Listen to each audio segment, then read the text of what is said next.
Selamat siang pemirsa, Jurnal Nas kembali hadir untuk berbagi informasi kepada Anda dengan rangkaian berita menarik, baik berita kampus, nasional maupun internasional yang akan menemani siang hari Anda selama 30 menit ke depan. Berita pertama datang dari berita nasional, Menteri Perdagangan Muhammad Lutfi melakukan perluasan operasi minyak goreng melalui Polres Metro Jakarta Selatan. Kemudian berita kedua masih datang dari berita nasional, pencetus program 942 oleh Pemprov DKI Jakarta untuk meminimalisir banjir. Selanjutnya datang dari berita kampus Universitas Nasional mengenai penerapan Peduli Lindungi di Universitas Nasional. Berita keempat datang dari berita internasional mengenai banjir yang melanda wilayah Australia. Dan berita terakhir datang dari review kuliner sekitar Universitas Nasional yang terletak di Jakarta Selatan. Bersama saya Almira Suryadharma, Kamis 10 Maret 2022 pukul 13.00 waktu Indonesia bagian Barat. Inilah redaksi Jurnal Nas selengkapnya. Pemirsa, Menteri Perdagangan Muhammad Lutfi melakukan perluasan operasi minyak goreng melalui Polres Metro Jakarta Selatan. Hal tersebut dilakukan guna memastikan agar stok minyak goreng tetap tersedia dengan harga terjangkau, sehingga masyarakat dapat memperoleh minyak goreng. Minyak goreng yang merupakan salah satu komoditi utama menjadi langka karena tingginya permintaan dari masyarakat menyebabkan harga melambung naik. Pemerintah melalui Polres melakukan proses pendistribusian minyak murah dengan program operasi minyak goreng. Kondisi selengkapnya akan disampaikan oleh rekan kami, Nuryati Masruroh yang berada di Polres Metro Jakarta Selatan. Ya, silakan Nuria. Baik, terima kasih Almira. Ya Sobat TV UNAS, sekarang ini saya sudah berada di Polres Metro Jakarta Selatan. Dan di sini tadi sudah diadakan operasi pasar minyak goreng murah. Operasi minyak goreng murah ini bertujuan guna memastikan agar stok minyak goreng tetap tersedia dengan harga terjangkau, sehingga masyarakat dapat memperoleh minyak goreng. Dan juga selain itu pemirsa, setiap masyarakat yang membeli minyak goreng ini dibatasi hanya sekitar 4 liter saja per orangnya. Berdasarkan indeks harga konsumen, minyak goreng merupakan salah satu barang yang dikonsumsi masyarakat setiap harinya. Pandemi COVID-19 yang melanda seluruh dunia membuat proses distribusi dan logistik menjadi terganggu, sehingga terjadilah kelangkaan minyak goreng. Pemerintah mencetuskan operasi pasar minyak goreng dengan menjual minyak goreng di harga Rp14.000 per liter. Hal tersebut membuat masyarakat semakin antusias, sehingga muncul perluasan operasi tersebut. Lokasi operasi minyak goreng tersebar mulai dari Polres Metro Jakarta Selatan hingga Polsek Setiabudi. Operasi tersebut dilaksanakan mulai dari 4 Maret sampai dengan 9 Maret 2022 dengan maksimal pembelian 4 liter per orang. Ini sampai 6 hari ke depan kami dari Polres Metro Jakarta Selatan melakukan kegiatan kemanusiaan di mana kami ingin hadir di tengah-tengah masyarakat, membantu kesulitan masyarakat yang selama ini masyarakat kesulitan untuk mendapatkan minyak goreng. Hari ini dan seterusnya selama 6 hari ke depan kami menyiapkan minyak goreng untuk dijual kepada masyarakat.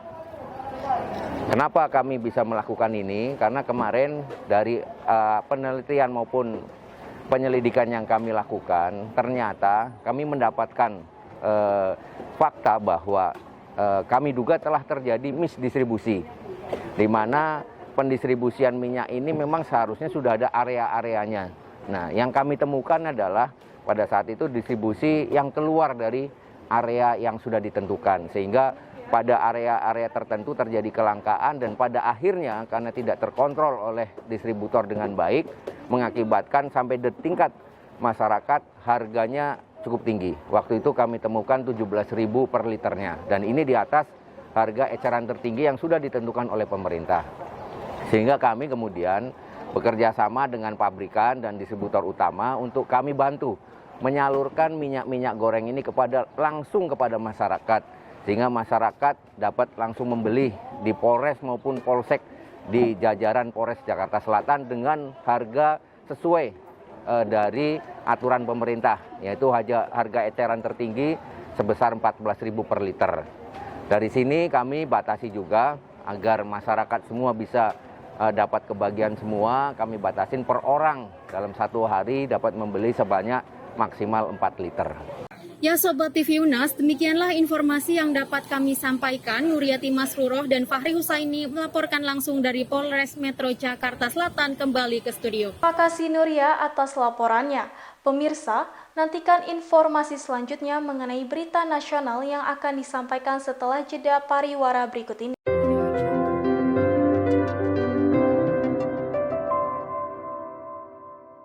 Untuk masa depan yang lebih baik, setiap insan mendambakan perubahan. Dan perubahan yang baik adalah transformasi. Dengan metode pembelajaran blended learning, jaringan kerjasama yang luas, alumni yang bereputasi, serta didukung pengembangan teknologi, Universitas Nasional siap menghantarkan generasi muda menjadi pionir perubahan.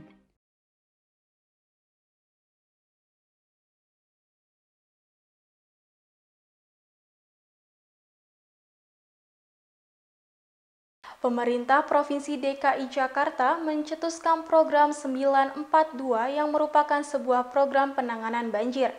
Program revitalisasi yang terdiri dari 9 polder, 4 waduk, dan 2 sungai. Pemerintah mendorong program 942 sebagai salah satu program penangkal banjir. Wilayah DKI Jakarta yang rawan banjir menjadi alasan utama program 942 didorong oleh Pemprov DKI Jakarta. Bangunan yang sempat terhambat karena keterbatasan dana akibat pandemi COVID-19 akan tetap dilanjutkan secara terbatas, tapi tidak semua titik dapat dilakukan revitalisasi. Pembangunan polder berlokasi di Kelapa Gading, Marunda, Muara Angke, Teluk Gong, Mangga 2, Pulau Mas, Adiaksa, Green Garden, dan Kamal. Sedangkan pembangunan waduk terdapat di Pondok Ranggon, Embung Wirajasa, Lebak Bulus, dan Brigif. Untuk mengendalikan debit air yang akan naik di musim hujan, sungai di Museum Bahari dan Pasar Baru akan mengalami peningkatan kapasitas. Pembangunan yang akan berada di bawah koordinasi Dinas Sumber Daya Air DKI Jakarta akan digencarkan pembangunannya di tahun 2022 ini. Hal tersebut guna mewujudkan pengendalian terhadap banjir Jakarta dengan peningkatan kapasitas dan kualitas infrastruktur. Lokasi yang sudah tersedia seperti aduk dan polder akan dimaksimalkan pemanfaatannya agar berfungsi optimal. Pandemi COVID-19 masih melanda negara Indonesia, ditambah dengan munculnya varian terbaru dari COVID-19, yaitu varian Omikron yang dimana angka penyebaran lebih cepat dibanding dengan varian-varian sebelumnya. Upaya yang dilakukan oleh Universitas Nasional dalam memutus rantai penyebaran virus COVID-19 di wilayah kampus dengan mematuhi protokol kesehatan yang ada. Di antaranya wajib menggunakan masker di wilayah kampus serta menerapkan scan quick response atau scan QR pada aplikasi Peduli Lindungi jika hendak memasuki area kampus. Berita selengkapnya akan disampaikan dari rekan kami, Elita yang berada di kampus Universitas Nasional Jakarta Selatan. Ya silakan Elita. Baik, terima kasih rekan Almira yang ada di studio. Kita bisa tahu ya, aplikasi Peduli Lindungi adalah aplikasi yang dikembangkan oleh instansi pemerintah untuk membantu pelacakan dan menanggulangi penyebaran virus COVID-19 seperti sekolah, tempat umum, fasilitas, dan kampus. Salah satunya di kampus ini, di Universitas Nasional tempat saya berada sekarang, juga menggunakan aplikasi Peduli Lindungi dengan menyalin kode QR yang sudah disediakan oleh pihak kampus itu sendiri. Halo, selamat pagi Kak. Halo pagi. Boleh tahu namanya siapa? Boleh, nama aku Arin. Oke, baik Kak Arin. Tadi aku lihat di sebelah sana, Kakak itu ada scan barcode buat Peduli Lindungi. Tanggapan Kakak gimana ya Kak?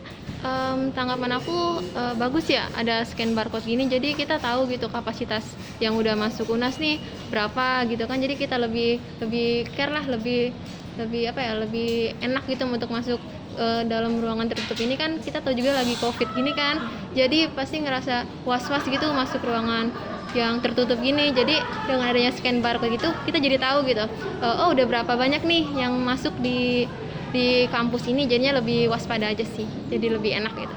Oke, baik Kak, terima kasih Kak Nini sudah meluangkan waktunya. Sama-sama. Tapi harus diperhatikan karena Peduli Lindungi sudah memperbarui aplikasinya dengan berbagai macam warna untuk check-in. Seperti warna hijau itu warna yang diperbolehkan untuk berpergian ke tempat umum karena prokes kesehatannya sudah lengkap dengan vaksinasi yang sudah lengkap. Kemudian yang warna kuning harus diwaspadai karena vaksinasinya belum terlalu lengkap dan prokes kesehatannya belum lengkap. Dan juga warna merah itu harus diperingatkan karena dia tidak bisa berpergian ke tempat umum. Dan yang terakhir adalah warna hitam. Itu adalah orang yang sudah terpapar virus COVID-19. Berikut cuplikan saya mewawancarai salah satu mahasiswa Universitas Nasional. Halo Kak, maaf ya mengganggu waktunya. Boleh perkenalkan nama Kakak? Nama aku Venina.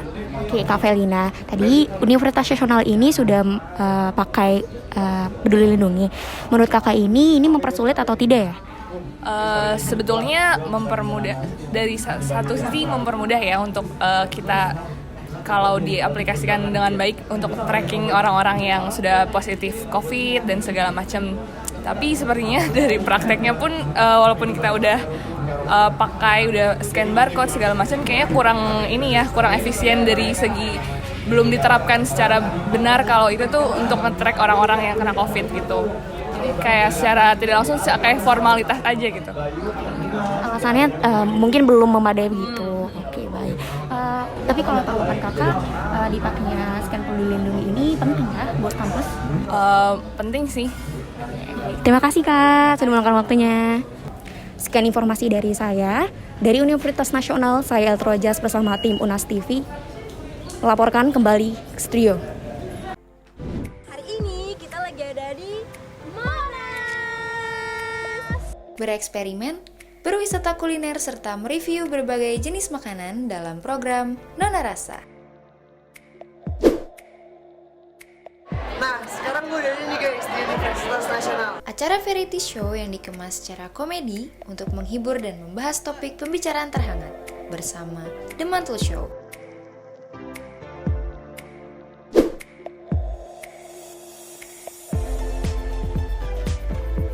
Kita kemana aja nih? Mulai dari ke masjid, Jalan-jalan sambil belajar dan mengulik sejarah bersama Journey of Study. Dari sudut pandang berbeda, kami antarkan informasi, cerita, dan berita yang berkualitas. Redaksi Jurnal Unas kembali hadir menemani hari Anda. Jarak pandang di DKI Jakarta hari ini menurun dibanding biasanya. Republik Indonesia sedang memperingati hari ulang tahun kemerdekaan yang ke-74. Yang turut dihadiri oleh Presiden Joko Widodo beserta Wakil Presiden Bapak Yusuf Kala. Bisa dilihat kondisi parkir hari ini terbilang cukup sepi. Saya Muhammad Tegar Adira dan rekan saya Syana Sairunisa. Sampai jumpa. Jurnal Unas dan Unas Update hanya di Unas TV. Baik pemirsa, kita beralih ke benua Australia. Di negara Australia baru saja terjadi bencana alam banjir bandang yang menerjang sejumlah wilayah di Australia. Badan Meteorologi Australia mengingatkan akan potensi besar ancaman banjir di sekitar pantai bagian timur negara tersebut. Akibat bencana banjir bandang, puluhan ribu penduduk Australia mulai mengungsi serta masih banyak ditemukannya penduduk yang bahkan masih terperangkap di atap rumah mereka. Baru saja terjadi bencana alam banjir bandang yang menerjang sejumlah wilayah di Australia. Badan Meteorologi Australia mengingatkan akan potensi besar ancaman banjir di sekitar pantai bagian timur negara tersebut. Akibat bencana banjir bandang, puluhan ribu penduduk Australia mulai mengungsi. Banjir ini merupakan bencana banjir yang terburuk selama lebih dari 1 dekade. Terhitung hingga Selasa, 8 Maret 2022, akibat banjir ini sedikitnya menewaskan sebanyak 20 korban jiwa. 9 diantaranya berada di Queensland. Lembaga Cuaca Nasional di Australia mengingatkan kepada para penduduk agar tetap berhati-hati selama 48 jam ke depan, karena akan menjadi waktu yang sulit. Berimbas dari intensitas curah hujan yang ekstrim, pada beberapa kota besar di Australia akibat bencana tersebut ditemukan beberapa jembatan yang terendam. Peramal cuaca meteorologi Australia, Dian Neramore, mengatakan bahwa banjir ringan hingga banjir besar terjadi di kawasan Queensland hingga Victoria dengan jarak lebih dari 1.555 km serta akan reda pada Rabu malam. Perdana Menteri New South Wales, Dominic Perrottet, juga mengatakan ia mengerahkan lebih dari 1.000 tim penyelamat dikerahkan serta ada 6.000 pihak berwenang dikerahkan untuk mengevakuasi warga yang terjebak. Demikian laporan dapat saya sampaikan, kembali ke studio. Pemirsa, sebelum Anda melakukan kegiatan di luar ruangan, sebaiknya perlu mengetahui bagaimana cuaca di luar sana. Maka dari itu, kami akan memberikan laporan perkiraan cuaca khusus untuk wilayah DKI Jakarta hari ini, Kamis 10 Maret 2022. Berita selengkapnya akan disampaikan oleh rekan kami, Rahel. Ya, silahkan Rahel. Pemirsa, Badan Meteorologi, Klimatologi, dan Geofisika atau BMKG telah memberikan perkiraan cuaca pada tanggal 10 Maret 2022. Diperkirakan sejumlah wilayah akan berpotensi hujan disertai kilat dan angin kencang. Kita akan mulai dengan daerah yang pertama, yaitu Jakarta Barat. Jakarta Barat terpantau pada pagi hari hingga malam hari diprediksi akan berawan hujan ringan dengan suhu 23 derajat sampai dengan 32 derajat Celcius dan kelembapan 80% hingga 100%. Kemudian kita beralih ke Jakarta Pusat. Untuk Jakarta Pusat terpantau pada pagi hari hingga malam hari bercuaca berawan dengan suhu 24 hingga 30 derajat Celcius dan kelembapan udara 80 hingga 95%. Untuk daerah selanjutnya, kita akan masuk dalam Jakarta Selatan. Untuk daerah Jakarta Selatan, pada pagi hari hingga malam hari diprediksi akan berawan hujan sedang dengan suhu 23 sampai 32 Celcius, sementara untuk kelembapannya 75 sampai dengan 100%. Lalu untuk daerah Jakarta Timur, terpantau pada pagi hari hingga malam hari diprediksi akan berawan hujan ringan dengan suhu 23 hingga 32 Celcius dan kelembapan 75% sampai 100%. Dan yang terakhir kita akan masuk daerah Jakarta Utara. Untuk daerah Jakarta Utara sendiri terpantau dari pagi hari hingga malam hari diprediksi akan berawan dengan suhu 24 sampai dengan 30 derajat Celcius dan kelembapan dari 80 hingga 95%. Mengenai data tersebut, untuk itu tetap jaga kesehatan Anda dalam kondisi cuaca apapun. Dan jangan lupa untuk selalu patuhi protokol kesehatan dimanapun Anda berada. Kembali ke studio.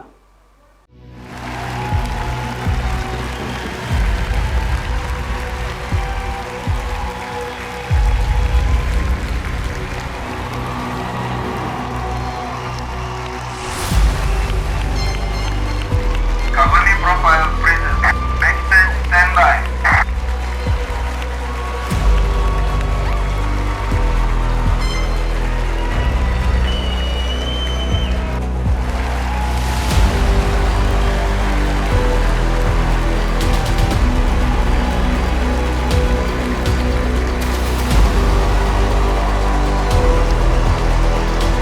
MC on way to stage. Seno ready. Alif on the way on stage.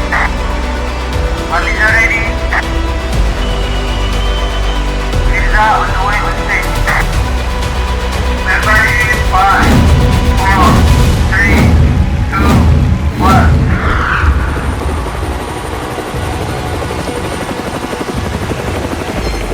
Welcome to Company Profile Unas TV 2021.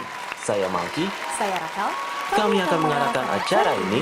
Please enjoy this event.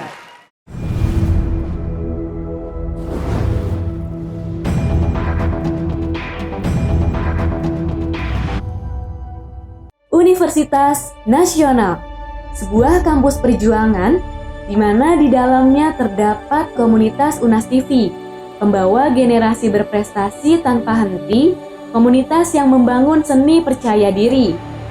Welcome to Unas TV, tempat di mana hadirnya sebuah harapan baru, wadah komunitas yang tercipta sejak tahun 2012 di bawah naungan Prodi Ilmu Komunikasi, tempat menaruh kasih, mendorong relasi, membangun kreasi, imajinasi, serta mengukir prestasi.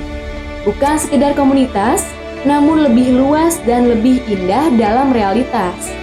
Kami cahaya bangsa, generasi yang akan berkontribusi dalam membangun pertelevisian Indonesia. Kami satu orientasi, satu aksi, dan satu hati. Dengan kerjasama, ambisi, dan keteguhan hati, Marilah bergabung dengan kami, mewujudkan cita-cita yang tertunda dan mengasah kemampuan yang tertahan. Kami Unas TV, generasi berprestasi nyata dengan aksi.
Itu dia company profile Unas TV tahun 2021.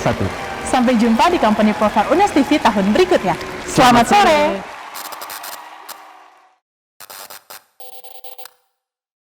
Jajanan kuliner merupakan salah satu pilihan utama untuk mengisi energi pengganti nasi. Selain penyajian yang cepat, jajanan kuliner juga memiliki harga yang bervariasi dan mudah ditemukan di mana saja. Saat ini rekan saya, Rahel Karundeng, akan memberikan beberapa rekomendasi jajanan kuliner dengan total harga kurang lebih Rp50.000 di sekitar Universitas Nasional yang berada di Jakarta Selatan. Halo Sobat TV Unas. Di tengah-tengah kesibukan kita, terutama kita sebagai mahasiswa, sering banget nih kita kelupaan untuk makan. Nah, kali ini kita akan cari jajanan di depan kampus Universitas Nasional dengan budget yaitu teret 50.000. Nah, kira-kira 50.000 kita akan dapat apa aja ya? Ikutin terus yuk. Nah, jajanan pertama kita akan jajan telur gulung yang ada di belakang nih. Yuk, kita beli telur gulung dulu.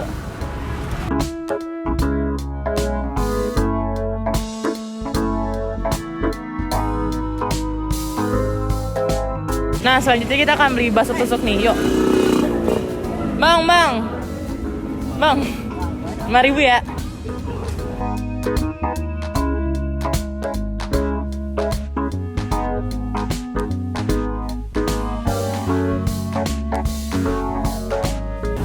Nah, selanjutnya kita akan beli lumpia basah dengan seharga 10.000. Bang, lumpia basahnya satu ya? Ya. Nih, uangnya.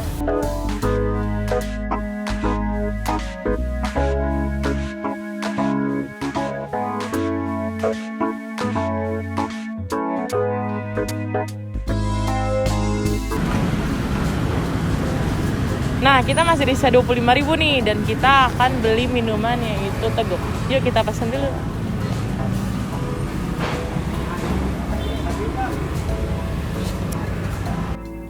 Nah, tadi kan kita udah jajan nih, dan di sini udah kekumpul semua makanannya. Yang pertama ada telur gulung. Nah, telur gulung ini tadi aku beli dengan harga 10.000.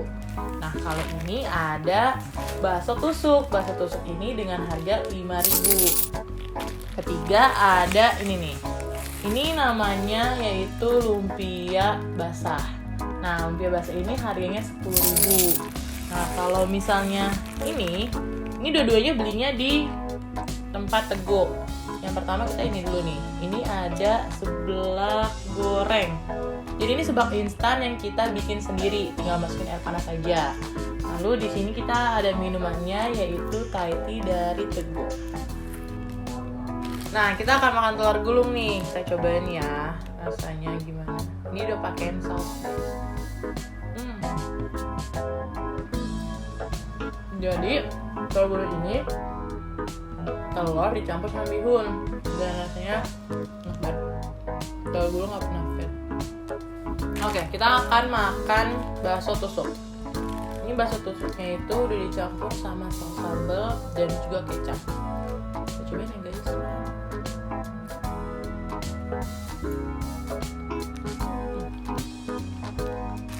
Di situ ini adalah yang terbaru di daerah Unas. Jadi kita akan cobain dulu.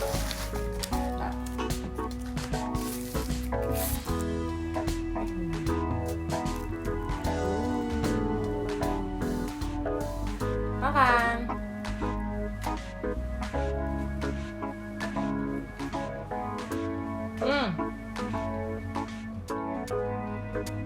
Ini rasa toppingnya enak banget.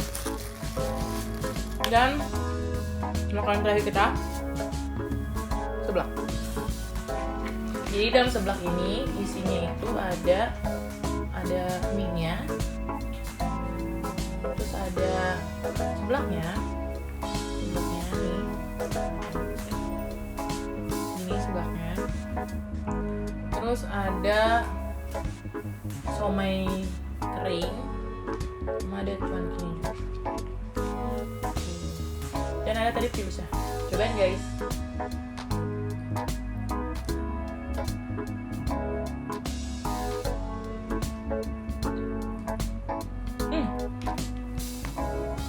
Walaupun ini seblak instan, tapi enak banget.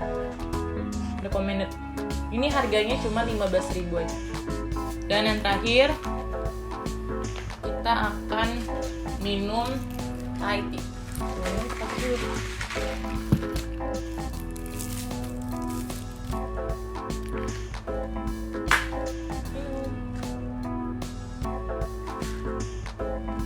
Nah, tadi 50.000 kita udah dapat makanan sebanyak ini. Jadi nggak perlu khawatir karena makanan sekitar kampus Unas itu murah-murah banget dan yang jelas juga enak-enak banget. Demikian laporan dapat saya sampaikan, kembali ke studio. Informasi ini sekaligus menutup perjumpaan kita pada siang hari ini. Patuhi anjuran untuk tetap berada di rumah selama periode PPKM berlaku. Terapkan protokol kesehatan dan melakukan vaksinasi. Saya Almira Suryadharma beserta tim redaksi yang bertugas mengucapkan terima kasih atas kebersamaan Anda. Selamat siang dan sampai jumpa.